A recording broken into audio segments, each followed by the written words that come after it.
जो एक बार लेवल होता है एक क्लब का, जो कि इतने सालों से एक बेहतरीन क्लब माना जाता है, एक ऐसा क्लब माना जाता है जो कि one of the best clubs in the world माना जाता है, रियल मैड्रिड। और रियल मैड्रिड का ये नेचर रहा है पिछले कई सालों से।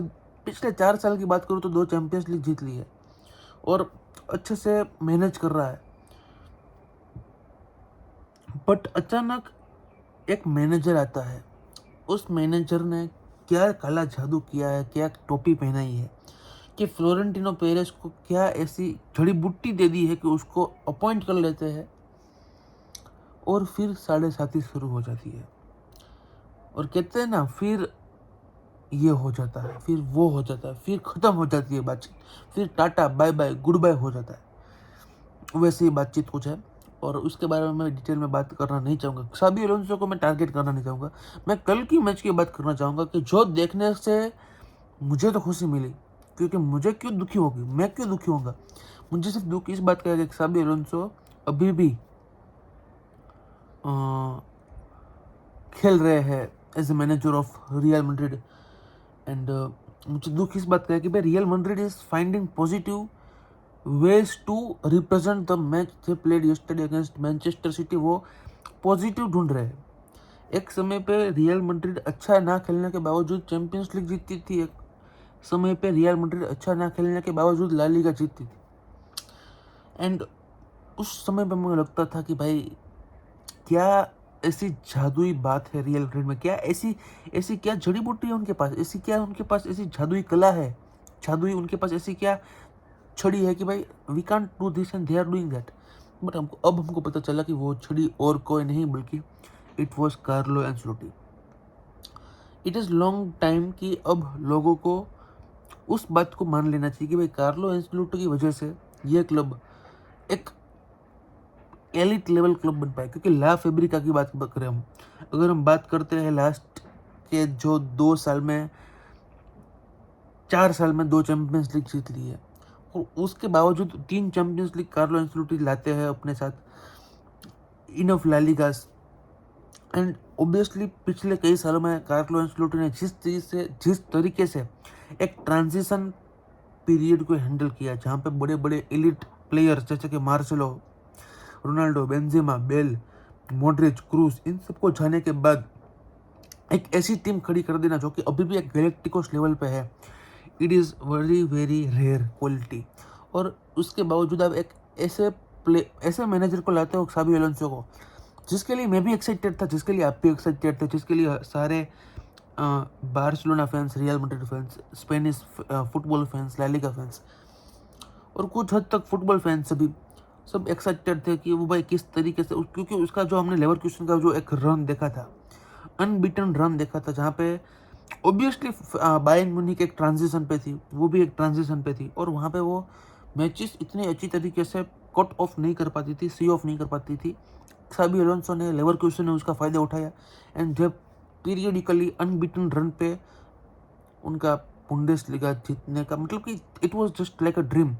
वहाँ पे आपको रियल मैड्रिड कैप्चर कर लेती है, उनको पता चल जाता है कि भाई क्साबी अलोंसो हैज़ दैट पोटेंशियल कि वो रियल मैड्रिड को कोच कर सकता है। बट पोटेंशियल की बात नहीं है यहाँ पे पोटेंशियल के अलावा बहुत कुछ और मैटर करता है। और उसके उसके साथ मैं कहना चाहता हूँ कि भाई क्साबी अलोंसो के पास क्या वो एक्सपीरियंस था, क्या वो शायद 1-2 सीजन और बायर लेवरकुसन पर रुक सकता था कि वो एक अच्छा खासा एक्सपीरियंस लेकर आ सके अच्छे। क्योंकि हुआ ऐसा है कि क्साबी अलोंसो लेवरकुसन पे जिस तरीके के प्लेयर्स के साथ डील करता था, जिस तरीके के फैंस के साथ डील करता था, वहाँ के फैंस अगर जीत नहीं मिलती है तो ड्रॉ के साथ संतुष्ट थे यार। संतोषी माँ के भगत थे वो लोग, क्योंकि उनको संतोष मिल जाता था। जीत नहीं मिलती थी तो they were more than good to have draw, और अगर कभी कभी हार जाते थे तो दे नेवर माइंड। और प्लेयर्स भी वहाँ पे कोई इगोइस्टिक प्लेयर्स नहीं थे, या पे कोई ऐसे प्लेयर नहीं थे जिनको आप नहीं खिलाओगे या फिर अच्छे से बेंच कर दोगे 2-3 मैच के लिए, 4-5 मैच के लिए, तो वो सवाल उठाएंगे। But real Madrid is different pedigree, different regime. यहाँ पे फैंस एक अलग लेवल पे ऑपरेट करते हैं, यहाँ पे प्लेयर्स एक अलग लेवल पे ऑपरेट करते हैं और दोनों का केमिस्ट्री आपको ज्वाइन करना पड़ेगा। दोनों की आपको एक मैचिंग लाना पड़ेगा। यहाँ पे मैचिंग नहीं लाओगे तो आपका खेल खत्म है। बहुत अच्छे अच्छे मैनेजर्स आए और बहुत ही कम समय पर चले गए, आप सभी को पता है।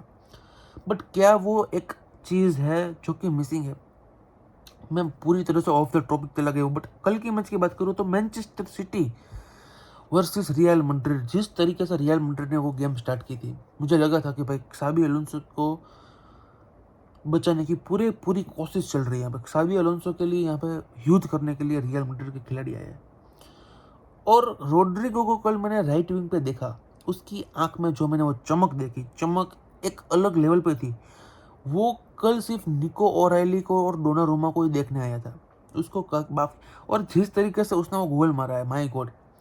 30-32 मैच, कितने मैच के बाद मुझे नहीं पता, बट उसने जो वो गोल मारा है एक अलग लेवल का।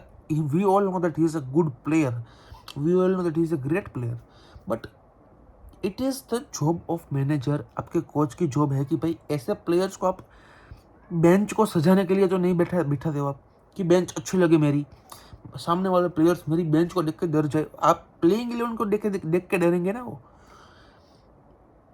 बट उसके बाद मैनचेस्टर सिटी ने जिस तरीके से एक स्टेटमेंट दे दिया कि भाई मैच्योरिटी से कैसे खेलना है, किस तरीके से आपने अगर लीड ले ली है तो उसको प्रिजर्व करनी है। पहला गोल जो आया जहाँ पे थिबो कोर्तुआ की गलती थी, बट उसको हम कुछ बोल नहीं सकते, ऐसा करके रहना पड़ेगा हमको, ऐसे उसको हम एक शब्द भी नहीं बोल सकते हैं। क्योंकि कल अगर थिबो कोर्तुआ नहीं होता तो रियल मैड्रिड की इतने खराब हाल होते कि हम बात नहीं कर सकते। और इसके अलावा सारी मैचेस में, जहाँ पे मैचेस में रियल मैड्रिड ने ड्रॉ किए हैं, हारे हैं, जीते हैं, कुछ भी हुआ हो, वहाँ पे एवरेज 1 से 2 सेव बहुत ही बेहतरीन होते थे थिबो कोर्तुआ के। तो आई थिंक लास्ट के 3-4 साल में मैं थिबो कोर्तुआ को एज द बेस्ट प्लेयर मानता हूँ रियल मैड्रिड का, और एज अ लीजेंड। और अगर 1-2 साल के लिए उसका परफॉर्मेंस ऐसा ही रहा तो I will not be afraid कि भाई मैं उसको कासियास के ऊपर भी रख सकता हूँ। थिबो कोर्तुआ वुड बी अबव कासियास, इकर कासियास। बट जिस तरीके से वो निको अरेली का गोल पड़ा, और उसके बाद रूडिगर जी, जो हमारे प्यारे, हमारे न्यारे 33 years old, fully experienced, fully बड़े बड़े पैर, फुल्ली बीबीसी, बारबेक्यू चिकन खाने वाले, रो मीट खाने वाले, बकरी के टांग को काट कर, मतलब यू नो दैट, ऐसा ताकतवर इंसान जो कि हालैंड की एनर्जी को मैच नहीं कर पाया, उसके ऊपर चढ़ गया, उसको उसके गर्दन पे लटक गया वो, उसकी कमर पकड़ ली उसको, वो साइज में उसको दर्जी भी ऐसे कमर नहीं पकड़ता जैसे कल रूडीगर ने हालैंड की कमर पकड़ी थी। और हालैंड गिर गया क्योंकि ऑब्वियसली क्रॉस कर रहे हो आप, तो आप स्ट्राइकर को पीछे से कांटेक्ट कर रहे हो, और मिनिमल कांटेक्ट भी जो स्ट्राइकर को अटैक करने को आप मिनिमाइज कर रहे हो, वो आप कांटेक्ट कर रहे हो, पूरी तरह से पेनल्टी होगी। वीआर ने देख लिया, पेनल्टी मिल गई। तो रूडिगर जैसे लोग, असेंसियो जैसे लोग, एक समय पे राफेल वरान और सर्जियो रामोस हुआ करते थे, अभी रूडिगर और असेंसियो है। उसका मतलब ये है कि कोई भी क्लब कंसिस्टेंट लेवल पे प्रोड्यूस नहीं कर सकता है। कोई भी क्लब कभी ना कभी तो हम्बल होता है, और समय समय बलवान है। मैनचेस्टर सिटी का मैनेजर पेप गार्डियोला है, और सामने रियल मैड्रिड में साबी अलोंसो है। साबी अलोंसो को जहाँ तक मुझे पता होना चाहिए था, और मेरे हिसाब से उसको आज की तारीख में सेक हो जाना चाहिए था। ही शुड बी सेक्ड, क्योंकि भाई रियल मैड्रिड का ये लेवल है। बट नहीं हुआ है बंदा सेक, उसको एक डिपोर्टिवो अलावेस की मैच का मौका, और रियल मैड्रिड इस स्ट्रेटेजी को इस तरीके से अपनाएगी क्योंकि उनके पास कोई अच्छा विकल्प नहीं है, ऑप्शन नहीं है। अगर कोई नहीं मिला तो उनके जो बी टीम का कोच है उसको आपको अपग्रेड करके रियल मैड्रिड में लाना पड़ेगा। ए टीम में मार्केट में कोई अवेलेबल नहीं है, क्या वो रॉबर्ट डे ज़र्बी को लाएंगे, या फिर क्या वो कोई अंडररेटेड नाम को लाएंगे, या उन्हें एमरी जैसा कोई नाम को लाएंगे? It would be difficult. Zinedine Zidane तो आने वाले हैं नहीं, सर्जी जर्गन क्लोप की बात चल रही है, इट इज़ नॉट पॉसिबल मेरे हिसाब से। बट हाँ,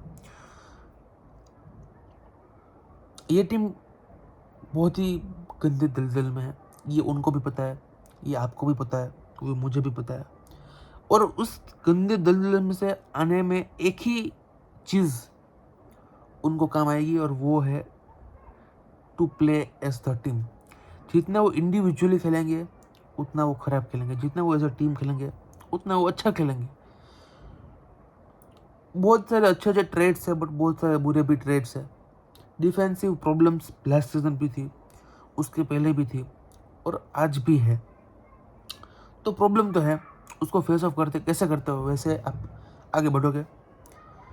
टॉप 8 में मुझे नहीं लगता कि कोई प्रॉब्लम होगी रियल मैड्रिड को, क्योंकि भाई Real Madrid will be seeing of, क्योंकि भाई मोनाको और बेनिफिका के सामने मैच होने वाली है।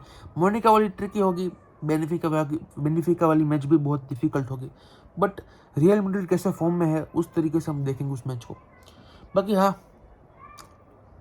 मिलते हैं नेक्स्ट वीडियो में, तब तक के लिए टेक केयर।